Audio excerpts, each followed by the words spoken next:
Welcome to village Tamil. இன்றைக்கி நம்ம என்ன பார்க்க போகிறோம்னா, கடலை மாவு வச்சு சீவல் செய்கிறது எப்படிங்கிறத நம்ம பார்க்க போகிறோம். இது வீட்டிலே செஞ்சிடலாம். ஒரு 10 மினிட்ஸ்க்குள்ளே செஞ்சு ஈஸியான ஸ்நாக்ஸ். இதுக்கு தேவையான பொருள் என்னங்கிறத பார்ப்போம். 1 கப் கடலை மாவு. அந்த கடலை மாவு எவ்வளோ எடுக்குமோ அதே அளவு அரிசி மாவு எடுத்துக்கிடணும். அதே கப்பை வச்சு. வத்தல் பொடி நம்ம உரப்புக்கு தகுந்த மாதிரி. மஞ்சள் பொடியை பொறுத்த வரைக்கும் கலரிங் இன்க்ரீடியன்ஸ் தான். காயப்பொடி, இது டால்டா கொஞ்சம் எடுத்துக்கிறோம் மொறுமொறுப்புக்காண்டி. பொரிகடலையை கப்பில் 4ல் 1 பங்கு பொரிகளையே திரித்து வச்சுக்கிறோம். வெள்ளைப்பூடும் அதே மாதிரி அரைச்சி வச்சுக்கிறோம். தண்ணி, இது கூட உப்பும் சேர்த்து வச்சுக்கோங்க. இப்போ முதல்ல இந்த கடலை மாவு கூட நம்ம இந்த அரிசி மாவை கொட்டுறோம். இதை நல்லா கிளறிக்கோங்க. அது கூட இந்த பொரிகடலையை திரித்து வச்சுருப்போம்ல, அதை போட்டுக்கணும்.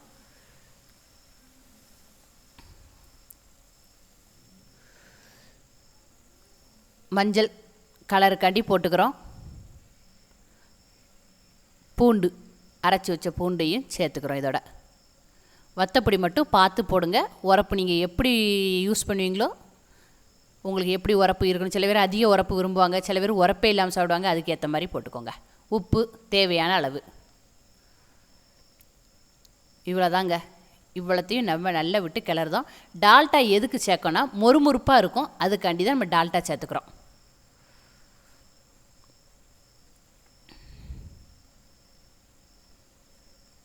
நல்லா கிளறுங்க. தண்ணியை விட்டு, தண்ணி பார்த்து விடுங்க. நம்ம பூரி சப்பாத்திக்கு மாவு பிசைகிற மாதிரி பிசைஞ்சிக்கோங்க. பக்குவமும் அதே பக்குவத்துக்கு வரணும்.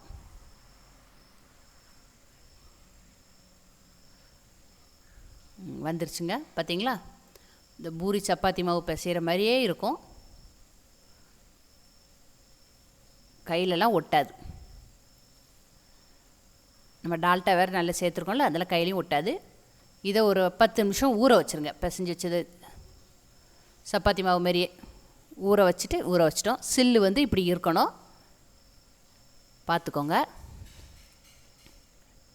எண்ணெய் ஊற்றி அடுப்பில் ரெடியாக வச்சுருங்க. அதே சமயத்தில் இந்த இடியாப்போளுக்கு காட்டினோம்ல சில்லில் கொஞ்சம் டால்டாவை தடவிக்கோங்க. அந்த மாவு ஒட்டாது. அந்த சில்லில் முன்னாடி பின்னாடி அந்த சைடில் எல்லாத்துலேயும் டால்டா ஒட்டி நல்லா தடவிக்கோங்க. கொஞ்சம் ஃப்ரீயாக வரும் மாவு பிளியையில். முடிஞ்சதுங்க.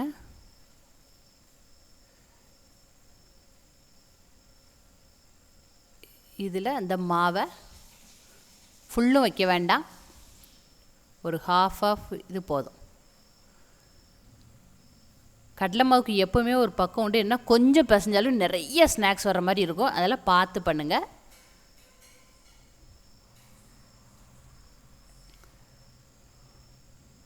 மாவு அடைச்ச பிறகு எண்ணெய் காஞ்சிட்டான்னு பாருங்கள். நல்லா காஞ்ச பிறகு இதில் நம்ம பிழிஞ்சு எடுக்கணும்.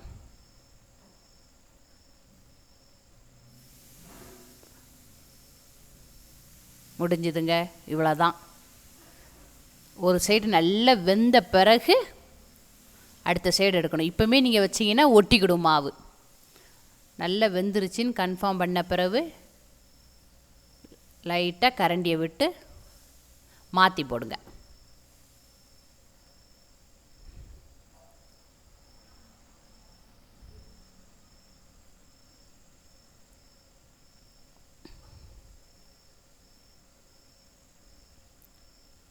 ரெடி ஆயிடுச்சுங்க. கடலை மாவு சீவல் ரெடி ஆயிடுச்சு. எவ்வளோ சுலபமான பண்டம். இதை நம்ம கடையில் கொடுத்து வாங்கி சாப்பிட்றோம். வீட்டிலே செஞ்சு சாப்பிடுங்க. ரொம்ப ஆரோக்கியமானது. பிள்ளைங்களும் நல்லா விருப்பப்பட்டு சாப்பிடுங்க.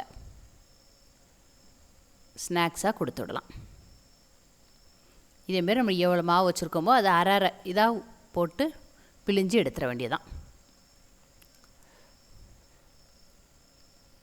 இது எப்படி செய்யணுங்கிறத உங்கள் ஃப்ரெண்ட்ஸுக்கும் நீங்கள் மறக்காமல் ஷேர் பண்ணுங்கள். இந்த வீடியோ பிடிச்சிருந்தால் லைக் பண்ணுங்கள். தவறுகள் எது இருந்துன்னா கமெண்ட் பாக்ஸில் உடனே டைப் பண்ணிடுங்க. இது வந்து எங்களுக்கு அடுத்த வீடியோவில் கொஞ்சம் உதவுங்க. எங்கள் சேனலை இன்னும் சப்ஸ்கிரைப் பண்ணாதவங்க உடனே போய் சப்ஸ்கிரைப் பண்ணுங்க. இதேமாரி வீடியோ உங்களை உடனே வந்து சேரணும்னா அருகில் இருக்கிற பெல் பட்டனை உடனே ப்ரெஸ் பண்ணுங்கள். நான் என்ன வீடியோ போட்டாலும் உங்களுக்கு நோட்டிஃபிகேஷன் காட்டிடும். நன்றி, வணக்கம்.